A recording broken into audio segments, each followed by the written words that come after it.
he did the course. And he went back to Harvard, and now he teaches a class on it. And that class has kind of remade what young people do with their organizing and how they go about it. And it was actually the model that the Barack Obama campaign used to create grassroots organizers in 2008. And it was, and most of you probably heard by now, it worked.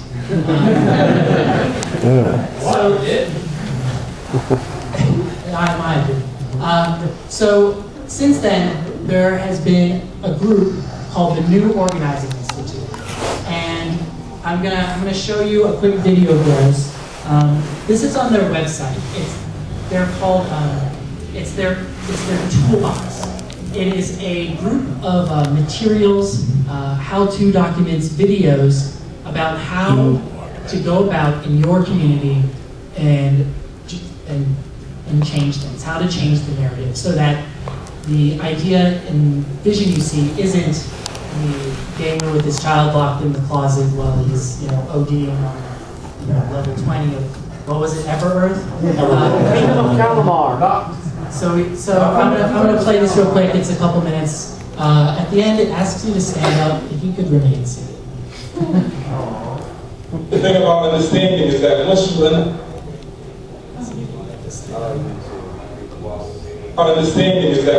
understand the problem, it's no longer excusable to sit back like you didn't know what was going on.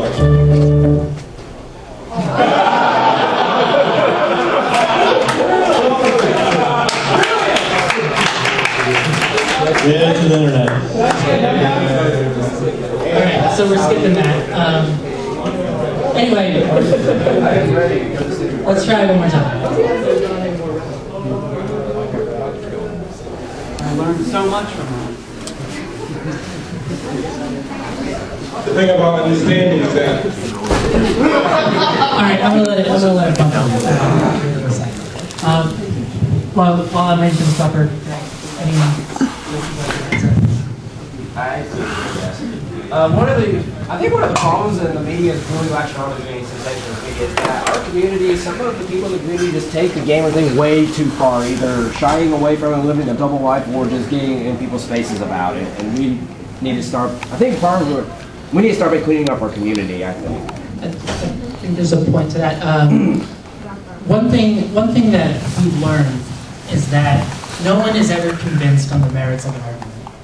And it's something I've literally talked to thousands of voters at their doors, trying to convince them to vote for one person or another.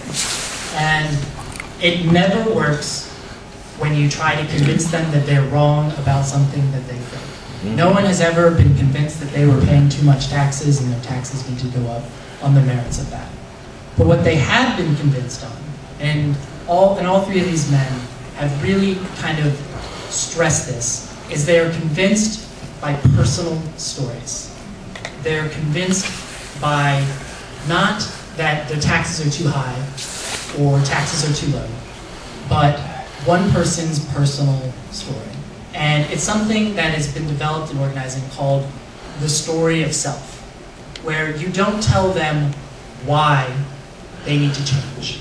You tell them why this is important to you, and that's what causes them to see for themselves that this has to change.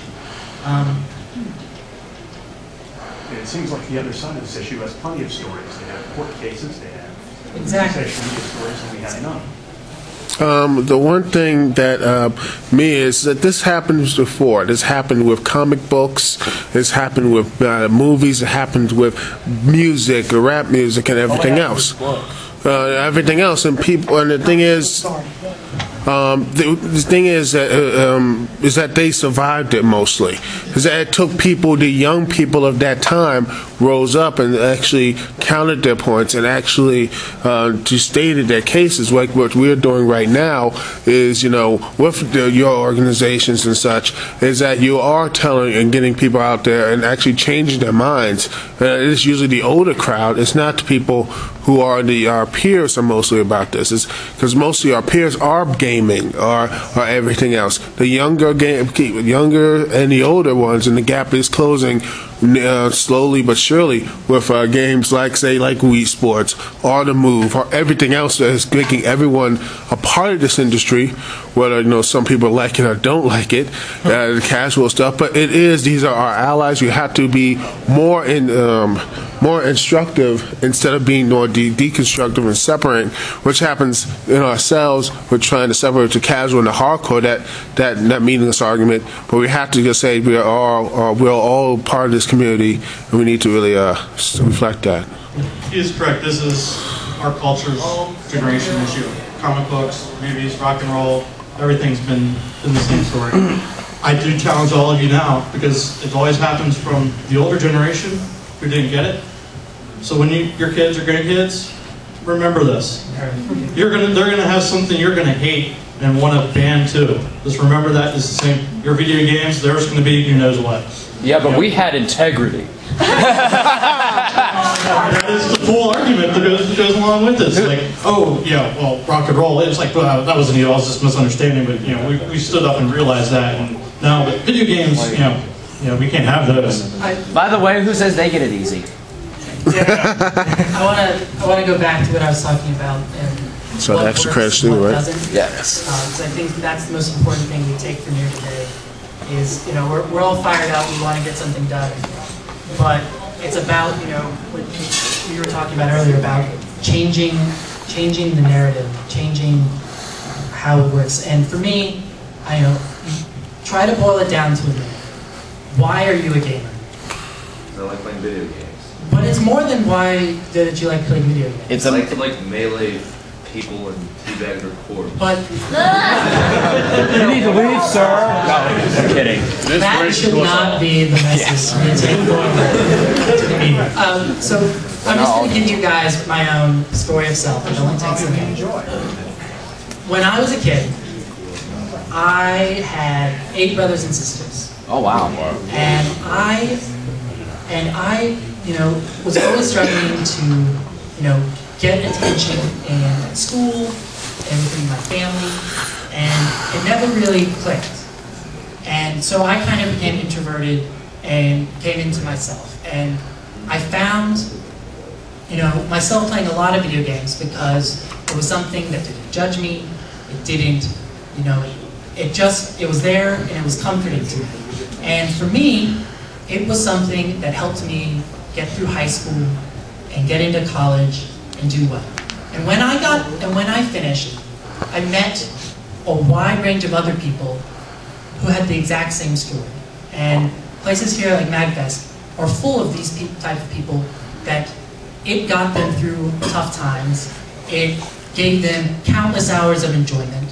It broadened their minds. It gave them something, it fostered their imagination.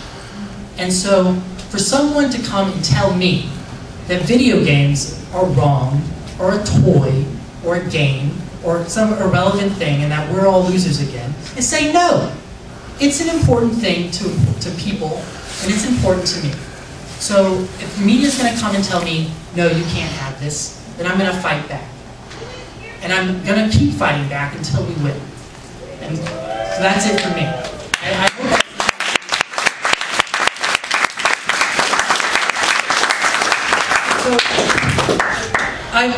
I've said that more than once, and it's something that when you go forward and someone says, "Well, why are you a gamer? Why do you go into MagFest? Why, isn't Postal 2 or just about teabagging corpses or shooting or whatever?"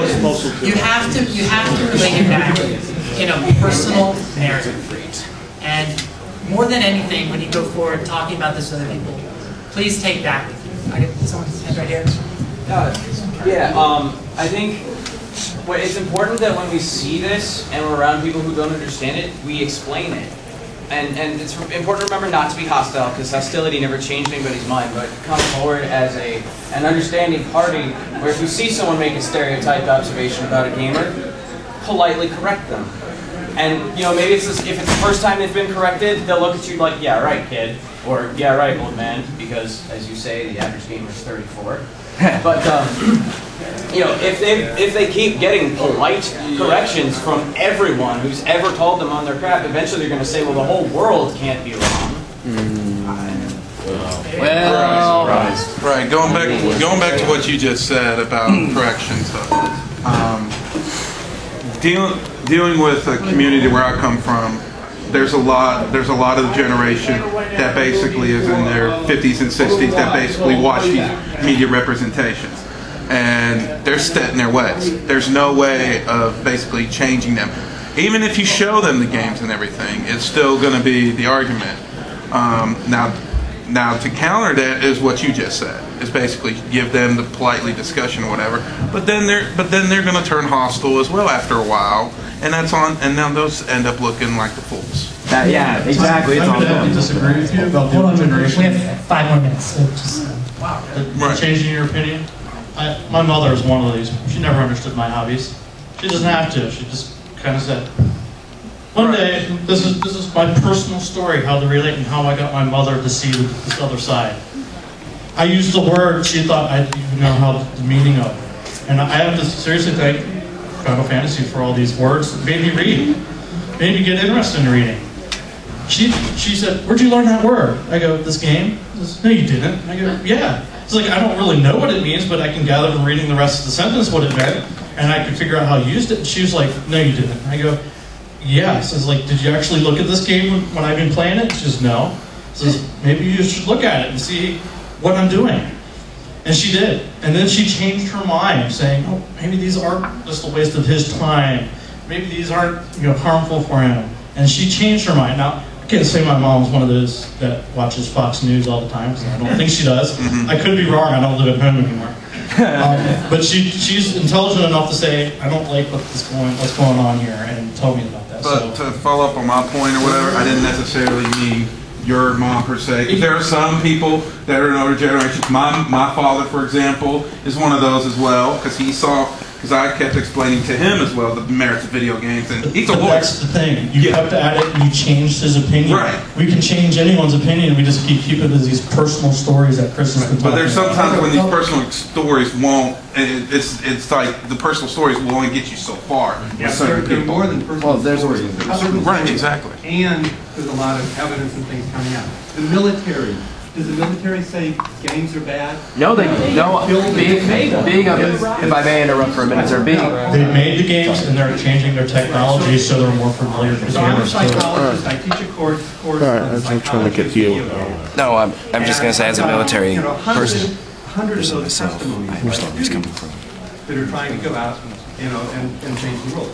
Half of the class are gamers. I mean, pretty hardcore gamers. The other half of the class are there because they're in psychology and they want to be in a helping profession. Well, they're realizing video games can be a part of that helping profession for disabilities, for illnesses. And one thing people realize is that when you're playing a video game, you're not killing anybody.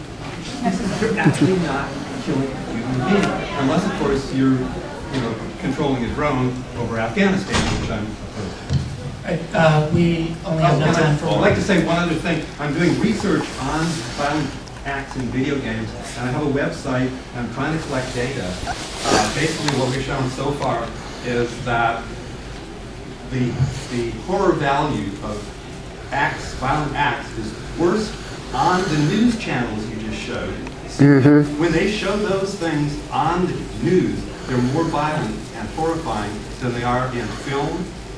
And video games are the least horrifying. Well, that's because they're real. That what they just said when that guy got, when that guy got beheaded. It's real. That's it is. That's the difference. It's not real in films, which are even worse than video games. We have to wrap this up. I just want to. I want to pass out these little slips on my website. If you get them at the end. Are there a couple with their hands up before I call them? Is there anyone who hasn't had a chance to say anything that would like to make a comment before?